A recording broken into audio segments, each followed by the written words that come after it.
Sinasabihan ka ba na tamad ka? Na puro ka na lang pahinga? Relax ka lang. Hindi ka tamad. Strategic ka lang magpahinga.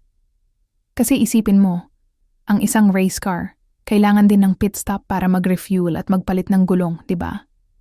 Ganon din tayo. Yan ang mindset ng isang limitless, hindi yung sige lang ng sige hanggang sa maubos. Ang tunay na matalino, alam kung kailan bibirit at kung kailan hihinto para mag-recharge. Ang pahinga ay hindi pagsuko. Ito ay paghahanda para sa susunod na laban. Yung pahinga mo ngayon, yan ang magiging lakas mo bukas. Kaya sa susunod na may magsabi sa iyong tamad ka, ngitian mo lang at sabihin, nag-iipon lang ng energy. Gusto mo bang matutunan paano maging limitless?